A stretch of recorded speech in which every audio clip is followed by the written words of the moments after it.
Vive Cristo para siempre.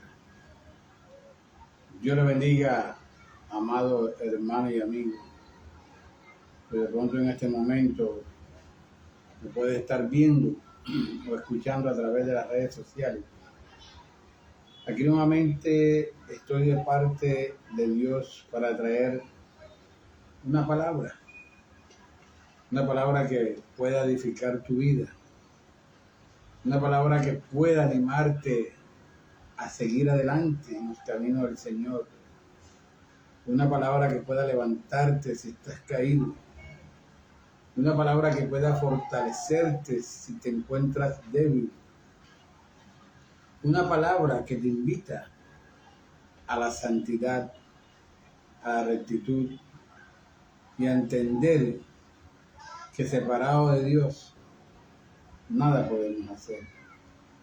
Así que y bendigo a todas las personas, los amigos que se van a conectar, que se están conectando, aquellos que de pronto no me van a ver ahora en vivo, pero lo van a hacer en diferido, quizás más luego, mañana. Sepa de que a la hora que usted vea y escuche la palabra, ella hace el efecto. La palabra no va a perder su efecto porque usted me vea en vivo o en diferido. En el momento que la escuche, dice que la fe viene por el oír la palabra de Dios. Ella entra y hace lo que tenga que hacer en tu vida. Así que vamos a orar para poner esto en mano y en presencia del Espíritu Santo de Dios. Porque todas las cosas que nosotros como hombres de Dios que hagamos debe ser dirigida por el Espíritu Santo de Dios. Dios y Padre que estás en los cielos. En este momento yo estoy en tu presencia y pidiéndote, Señor, que usted tome control de todo lo que voy a hacer aquí en este lugar de transmisión, Señor. Que sea usted poniendo las palabras precisas en mi lengua que usted quiere que yo hable. Padre, y en el nombre de Jesús de Nazaret, con el poder que me da tu palabra, Señor. Padre, yo ato, ligo y reprendo toda obra del diablo que se mueve en los aires sobre este lugar, que quiere impedir que esta oración fluya delante de tu presencia. Reprendo, Señor, los principados, gobernadores, potestades, huestes espirituales de maldad en las regiones celestes. Ato ahora mismo y le confundo la mente a los gnósticos, a los hechiceros, a los santeros, a los agoreros, a los satánicos, a los brujos. Declaro sin poder sus mayas, su brujería, su hechicería, su satanismo, su agorerismo en contra de las almas. Reprendo ahora mismo la obra del diablo en el nombre de Jesús. Amén y amén. Bueno, amado hermano y amigo, hoy le he puesto, hoy vamos a leer la palabra en el libro de Apocalipsis. Libro de Apocalipsis, capítulo 2. Ahí tiene un mensaje que dice, mensajes a las 7 iglesias. Mensaje a las 7 iglesias. Y yo le he puesto un título a esta enseñanza, el fin. El fin. Y a medida que usted va a escuchar la palabra, se va a dar cuenta que verdaderamente es el fin. El fin está cerca. Ya no sabemos si mañana qué puede acontecer en este mundo. Mañana la gente puede aparecer algo extraordinario, algo que nadie espera. Y voy a leer la palabra en el nombre del Padre, Hijo y Espíritu Santo de Dios. Amén. Escribe al ángel en la iglesia de Éfeso, el que tiene las 7 estrellas en su diestra, el que anda en medio de los 7 candeleros de oro, dice esto: yo conozco tus obras y tu arduo trabajo y paciencia, y que no puedes soportar a los malos, y has probado a los que se dicen ser apóstoles y no lo son, y lo has hallado mentiroso, y has sufrido, y has tenido paciencia, y has trabajado arduamente por amor de mi nombre, y no has desmayado. Pero tengo contra ti que has dejado tu primer amor.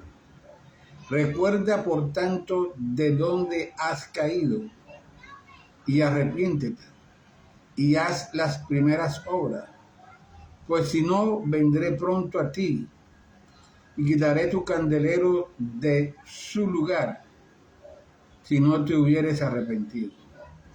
Pero tienes esto, que aborrece las obras de los nicolaitas, las cuales yo también aborrezco. El que tiene oído, oiga lo que el Espíritu dice a las iglesias.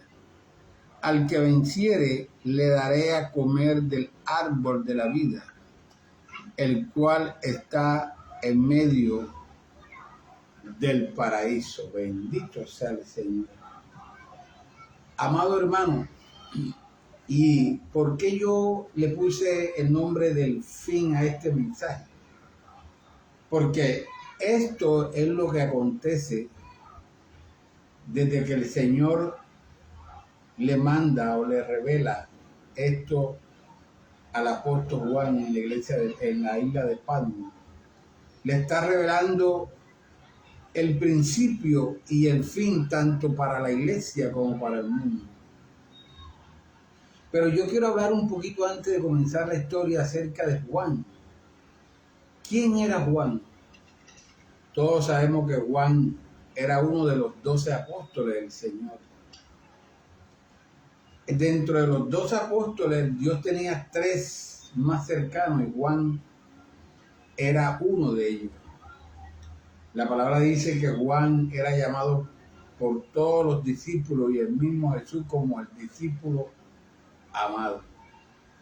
¿Por qué Juan, Dios y el mismo Jesús y los discípulos le decían el discípulo amado? Porque era un hombre que se dio a amar delante de Jesús. ¿Por qué? Porque era un hombre que andaba muy cerca de Jesús. Era un hombre que andaba muy cerca de Jesús, sirviéndole y adorándole continuamente. Y por eso se ganó ese afecto de parte de Jesús, el discípulo que amaba a Jesús. Jesús lo amaba a todo, pero siempre hay una persona en el cual nosotros le tenemos un poquito más de aprecio. Y Juan era uno de ellos, era el hombre que Jesús amaba.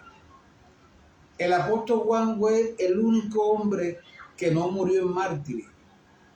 Todos los apóstoles murieron, algunos los decapitaron, algunos los mocharon en pedazos, algunos, lo desbarataron. Muerte, amado hermano, que mártires, para martirizarlo, para que sufran.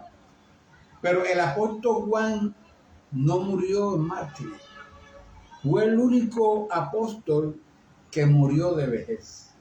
La historia dice que murió a los 100 años, sabroso, con tanta persecución que había en ese tiempo en Israel. Y él pudo siempre sondear y estar tranquilo, predicando la palabra con una salud envidiable. Duró 100 años. ¿Y por qué, amado hermano, lo mandaron a la isla de Patmos? Porque aún en su vejez dice la historia que él predicaba la palabra de Dios. El apóstol Juan aún en su vejez servía a Dios predicando la palabra. Y aún así, mucha gente llegaba a los pies de Cristo. Bendito sea el Señor. Fue un hombre que nunca se quedó quieto sirviéndole al Señor. Hoy, amado hermano, lastimosamente, cuando ya nosotros tenemos 50 años, 70 años, nos jubilamos. Ya no queremos ir a la iglesia, sino nada más los domingos. Ya no queremos salir a la calle de noche, que porque me caigo, porque es peligroso, que porque ya estoy muy viejo. Ya creemos que lo hemos hecho todo. Bendito sea el Señor. Cuando tenemos 50, 60 años, estamos casi jubilados. Va. El apóstol Juan tenía casi 100 años y así andaba predicando la palabra. Tanto es que por esa causa, que en su vejez seguía viviendo a Dios y predicando, que hubo un emperador, por causa de esto, lo metió preso. Un emperador romano. Lo metió preso y estando el apóstol Juan preso, lo condenó a muerte. Y lo sacaron al apóstol Juan en su vejez. Y mire la muerte que le habían preparado. Dice que llenaron un tanque de 12 latas lleno de aceite. Y lo pusieron de por la mañana a calentar ese tanque hasta cuando ya el aceite estaba hirviendo. Metieron al apóstol Juan en ese aceite.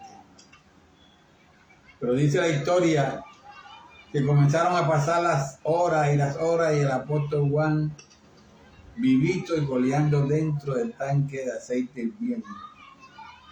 Y el emperador se dio cuenta que no podía matar a ese hombre, porque ese hombre estaba cubierto bajo la cobertura del mismo Dios. Y entonces cuando lo deporta a la isla de Patmos, una isla romana, donde había una prisión, ahí me llevaban a los desterrados. Ahí lo metían ahí más nunca salían, hasta que morían ahí, nadie lo veía, y ellos no hablaban con nadie, puros presos ahí. Y estando en ese lugar, dice la palabra, y en el día del Señor, estando en espíritu, porque aún, amado hermano, nosotros creemos que solamente en los 4 paredes de la iglesia es que podemos orar o alabar a Dios o hacer un culto. No, donde usted pueda estar, hermano, si usted quiere adorar a Dios, alabarlo, hacer su servicio, usted solo y lo hace. Dice que él estaba en el espíritu en el día del Señor. Y dice que estando ahí en oración, llegó la revelación de parte de Dios a él.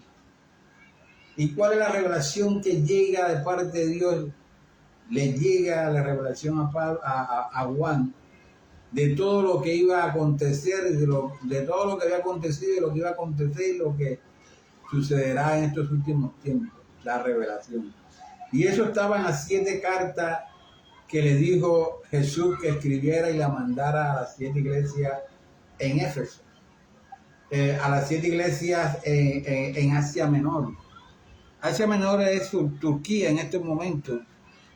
Esto le digo, bueno, escribe 7 cartas y mándala a Asia Menor. ¿Por qué Jesús escoge, o por qué solamente escogen estas 7 iglesias para llevar las 7 cartas? Las 7 cartas del Apocalipsis, que son Éfeso, Esmirna, Pérgamo, Tiatira, Sardis, Filadelfia y Laodicea. Era que no voy a pensar que era que no había más iglesias, había muchísimas iglesias. Pero sencillamente estas 7 iglesias de Asia Menor, que es Turquía en este momento, estaban pasando un proceso cada una individual, la cual esos procesos que estaban pasando era el proceso que iba a vivir la iglesia de Dios durante todo este tiempo que existiera en la tierra. Cada una en particular en el mismo momento estaba pasando un momento diferente a la otra, lo cual ese momento diferente es lo que la iglesia ha estado viviendo desde sus principios hasta esta que es la final, que es la Odisea, la última iglesia de los últimos tiempos.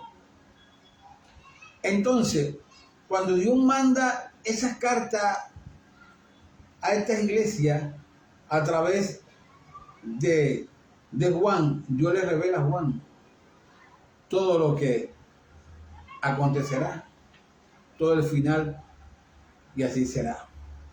Y dice la palabra que la primera carta es la de Éfeso. ¿Por qué he escogido como para predicar y enfocarme en esta primera carta, en esta iglesia? de Éfeso, porque son 7 cartas, 7 iglesias, porque esta iglesia está viviendo el tiempo de la perfección. Esta fue la iglesia perfecta que hubo en la tierra, la iglesia de Éfeso. Estaba viviendo un tiempo, amado hermano y amigo, donde el Señor verdaderamente estaba agradado de ellos. Era la iglesia primitiva, una iglesia donde vivían para Dios, tenían todo en común, una iglesia donde nadie llamaba suyo lo que tenía, sino lo compartía con los hermanos. Una iglesia, amado hermano y amigo, que vivía en santidad, vivía en rectitud, en adoración, en servicio a Dios.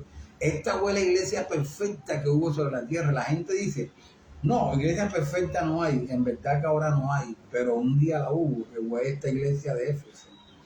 La primera iglesia primitiva.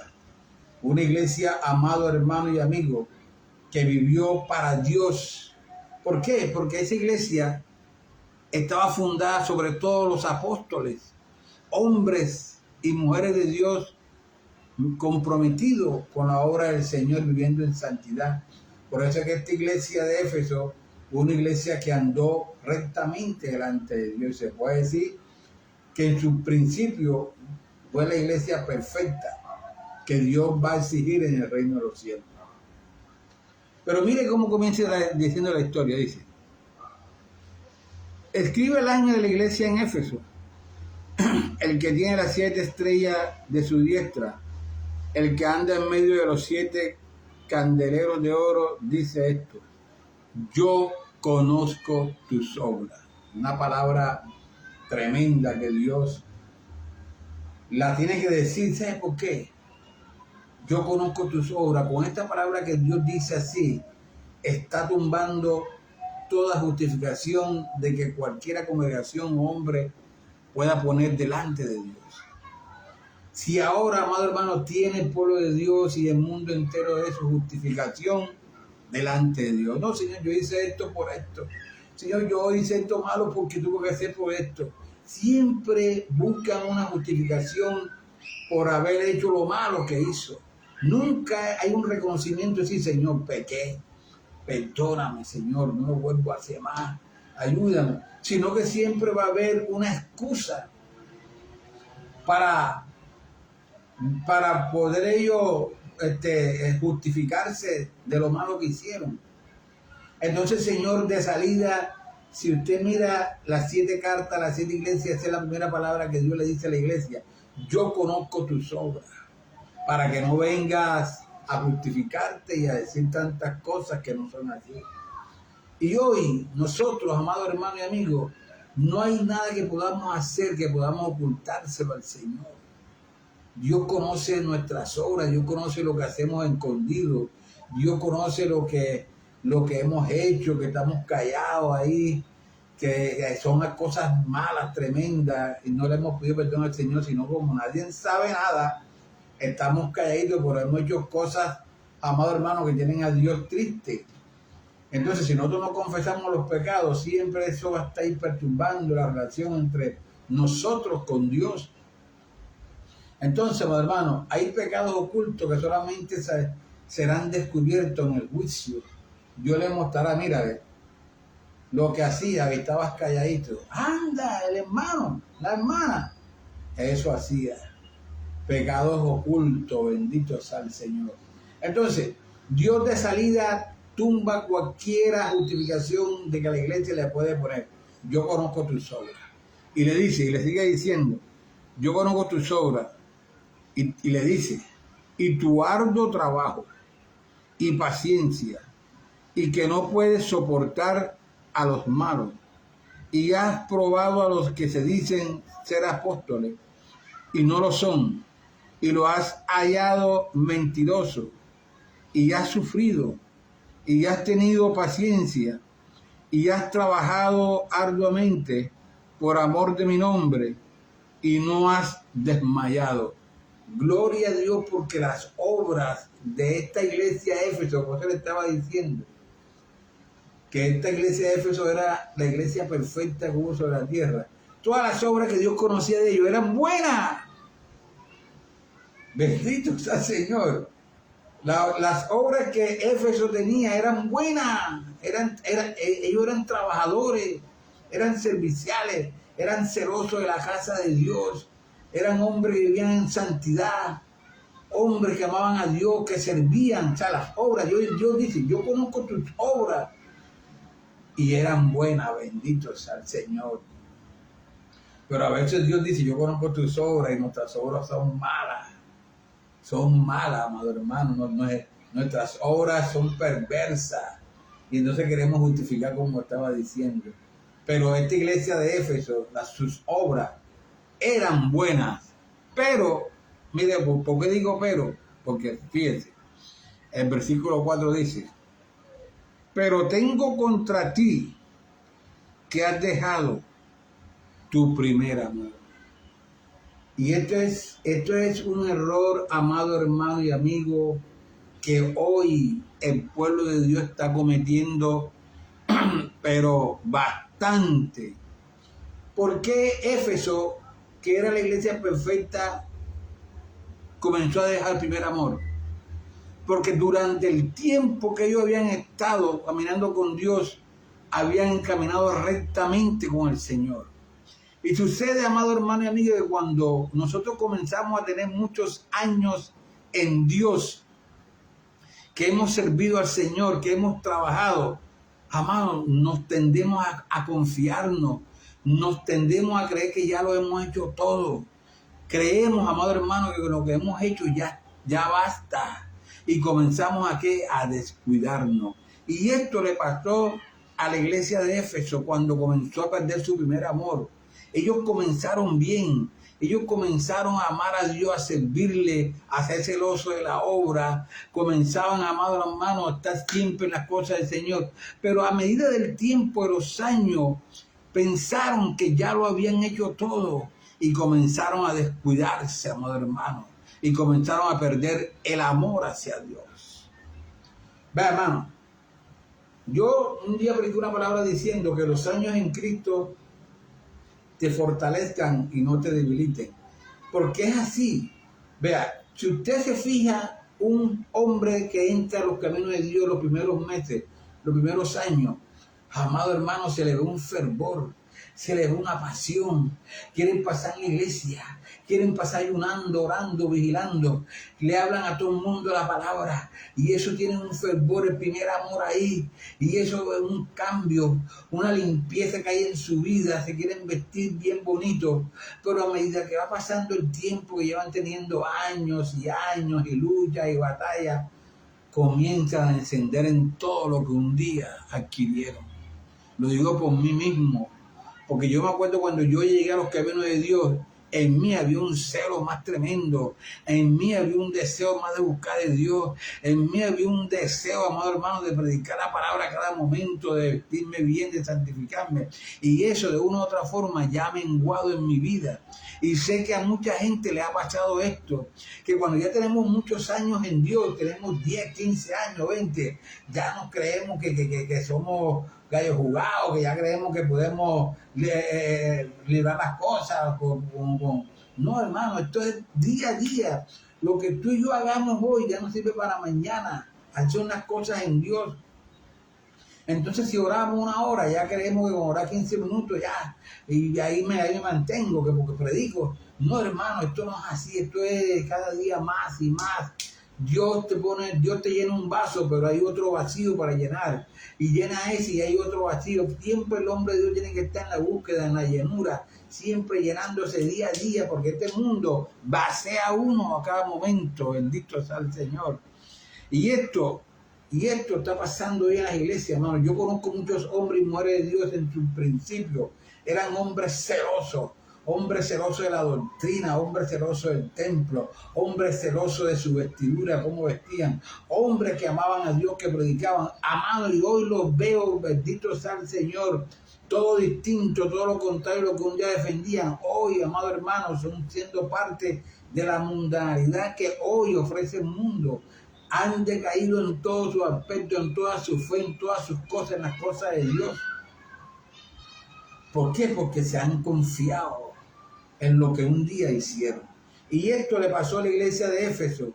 Los años que ellos iban viviendo fueron perdiendo el primer amor. Y mira, es tan peligroso perder el primer amor porque mira cómo Dios habló fuertemente. Y yo le dije, pero tengo contra ti que has dejado tu primer amor. Recuerda, por tanto, de dónde has caído y arrepiéntete y haz las primeras obras, pues si no vendré pronto a ti y quitaré tu candelero de su lugar si no te hubieras arrepentido. Mire la palabra que Dios le da. Dios manda a la iglesia perfecta de Éfeso que se arrepienta y lo manda a que vuelva nuevamente a lo que un día estaba haciendo, a cómo estaba andando en su presencia. Dios manda y dice, vuelve a las primeras obras, vuelve a hacer lo que estabas haciendo, que me agradaba, que me buscaba, que madrugaba, que predicaba, que me divulgaba, porque estás mundanalizándote, ya no estás en mi presencia, ya estás aceptando cosas en la iglesia, ya estás vistiéndote como se viste el mundo, ya estás andando con lo que andas en la esquina hablando cosas del mundo, y ya estás, y amamos, y Dios tiene que reprendernos, Dios, si no te arrepientes, entonces te va a venir cosas peores, cosas malas. Eso le estaba diciendo Dios a la iglesia de Éfeso. Vuelve a la primera obras, arrepiéntete, si no quites tu candelero de tu lugar. Bendito sea el Señor. Y lastimosamente, amado hermano y amigo, hoy la iglesia, que es la Odisea, esta es la iglesia de Éfeso, la primera iglesia. Y hay 7 iglesias: Éfeso, Esmirna, Pérgamo, Tiatira, Sardi, Filadelfia y la Odisea. La Odisea es la última iglesia de los últimos tiempos, que somos nosotros. Ya no hay más tiempo y no hay más iglesia ni hay más nada. Ya en esta generación termina todo, hermano. La palabra es clara. Ya no hay otra iglesia, de pronto yo no, después de la Odisea hay otra iglesia, bueno, otro poco años más. No. La iglesia de la Odisea, que somos nosotros en el último tiempo, es la última, que son nuestros últimos momentos, ya no hay más para dónde. Ahora viene el juicio de Dios en su venida de Cristo. Bendito sea la gloria de Dios. Amado hermano, y hoy Dios nos está mandando a eso. Devuélvete a tus primeras obras, devuélvete a tus primeras obras que predicabas, que te santificabas. Bendito sea el Señor, que ayunabas, que orabas. Devuélvete a tus primeras obras, que eras celoso de la casa de Dios. Porque hoy, amado hermano, estamos mundanos, estamos mundanalizados, estamos hechos igual al mundo. Y mire lo que le voy a decir, mire la palabra que viene, una palabra tremenda, mire, dice. Y dice la palabra: pero tienes esto, que aborrece las obras de los nicolaitas, las cuales yo también aborrezco. Bueno, que sí, menos mal que la iglesia de Éfeso aborrecía a los nicolaitas. Y usted dirá, ¿quién son los nicolaitas? Le voy a explicar, hermano. ¿Quiénes eran los nicolaitas? Los nicolaitas salen de un varón llamado Nicolás. Un varón que en su principio, en su juventud, en la iglesia primitiva de Éfeso, fue un hombre que alcanzó el honroso puesto de ser diácono. Era un hombre, amado hermano, que servía a Dios y temía al Señor grandemente. Este hombre llamado Nicolás, un joven, el cual por su mérito o por su búsqueda de Dios, su santidad, su esfuerzo, su servicio, lo llevaron al diaconado, algo que no es tan fácil de lograrse en ese tiempo, porque ahora cualquiera es diácono, cualquiera es huyer, cualquiera es profeta. En aquel tiempo, la iglesia primitiva, para ser un diácono de Dios, Dios mío, eso tenía que ser un hombre casi que, mira, metido con Dios. Y este hombre llamado Nicolás alcanzó ese grado honroso como diácono. Pero como le estaba diciendo a la iglesia de Éfeso, que perdió el primer amor, en el transcurrir de los años de este hombre llamado Nicolás, el cual era diácono y estaba sirviendo perfectamente a Dios como diácono, el hombre en sus años de servicios, se descuidó y comenzó a apostatar de la fe. Y usted dirá, ¿y qué es apostatar? Porque cuando decimos esta palabra de apóstata, nos pensamos que son pecados tremendos de idolatría. No, apostatar es usted dejar de hacer lo bueno. Apostatar es dejar de usted vivir la palabra de Dios. Cuando usted ya no deja de vivir la palabra de Dios, está apostatando de ella. O sea, está yendo en contra de la palabra. Si usted no es con Dios, contra Dios es. Si usted deja de practicar la justicia, la verdad que dice la palabra, usted es un apóstata. Yo soy un apóstata. Y él comenzó a apostatar. ¿Qué es un apóstata? De hoy en día son aquellos que se han mundanalizado. Son aquellos que han cogido la palabra a su modo para vivir en su sinvergüenzura. Es un apóstata. De aquel tiempo, Nicolás era un apóstata, comenzó a ser apóstata, pero comenzó a menguar en su santidad, comenzó a menguar en la búsqueda, en el servicio del Señor, y comenzó entonces a aceptar cosas, bendito sea el Señor, que no estaban bien delante de Dios. Y por eso, amado hermano, él comenzó a apostatar de la fe. Pero como era un hombre que en su principio, cuando era diácono, era un hombre de Dios que tuvo influencia sobre muchos pueblos de Dios de la iglesia primitiva, cuando él comenzó a apostatar, se llevó a mucha gente detrás de él. Entonces ya no era como decía el apóstol o el pastor que estaba, sino era como Nicolás decía, que Nicolás así, entonces eso no es malo, Nicolás lo hace. Nicolás dice así, hay que hacerlo. Entonces comenzaron a servir y a seguir a Nicolás. Y es cuando sale la doctrina de los nicolaitas. Una doctrina que dice la misma palabra de Dios que Dios desprecia. Y es que Dios desprecia a los mundanos, hermano. Dios desprecia a todas aquellas personas que están en la iglesia, que viven un evangelio mundano. Dios lo desprecia, aunque tú no lo creas, porque están viviendo en contra de lo que dice la palabra de Dios, de lo que Dios establece. Y están sirviendo de piedra de tropiezo a muchas almas que están llegando a la iglesia. Porque si yo llegando a una iglesia, yo veo a un líder haciendo algo tremendo y yo que no dice nada, yo digo, eso no es malo, yo también lo hago. Entonces me sirve de piedra de tropiezo a mí, a uno de los pequeños de Dios.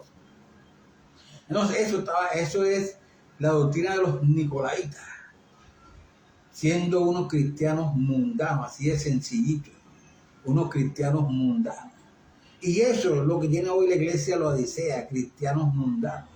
Tanto es, amado hermano y amigo, que la iglesia Laodicea que somos nosotros de los últimos tiempos, amado hermano, la palabra dice en Apocalipsis 3:20 que Cristo está así, tocándonos, porque lo tenemos afuera de todas las cosas. Estamos en el templo nosotros, pero lastimosamente hoy el Espíritu Santo de Dios poco se encuentra en los templos. ¿Por qué? Porque no estamos haciendo lo que Él dice, sino lo que a nosotros nos gusta, lo que la carne esta quiere. Pablo decía, yo golpeo mi cuerpo y la pongo en sujeción, en certidumbre, la pongo a sufrir. Pero hoy nosotros no queremos golpear esta carne, queremos tenerla vivita ahí, sabroso, ahí. Bendito sea el Señor. Entonces, amado hermano y amigo, la iglesia Laodicea que somos nosotros, tenemos a Cristo fuera. Apocalipsis 3:20, y ese texto se lo citamos a la gente del mundo. Es aquí, yo estoy a la puerta y llamo. Si alguno oye mi voz y abre la puerta, entraré y estaré con él. Vamos a ver que Dios se lo está diciendo a la iglesia de Laodicea, a una iglesia. ¿Cómo la ves? Porque esta iglesia se enfocó, en el dinero. O sea, yo tengo dinero. Lo voy a leer, porque usted vea.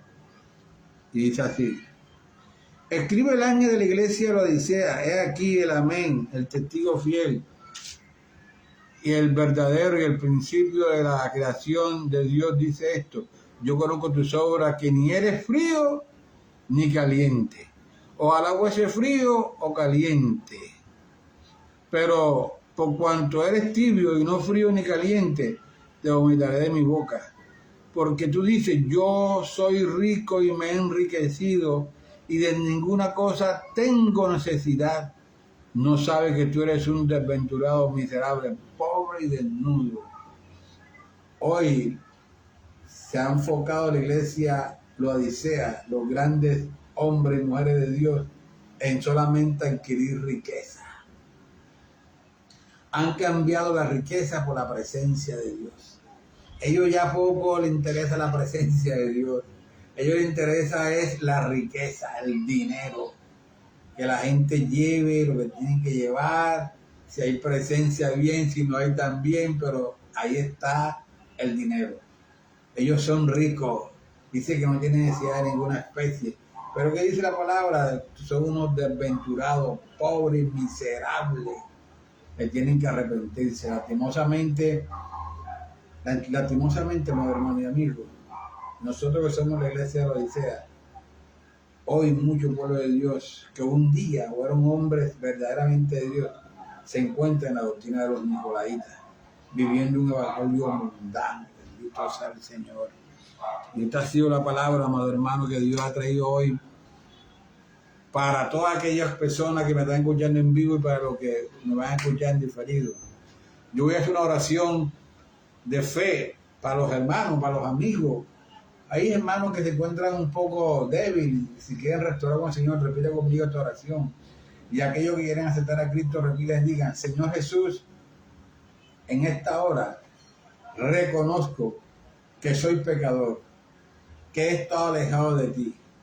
Te pido que me perdones, que borres mi nombre del libro de la muerte y lo escribas en el libro de la vida.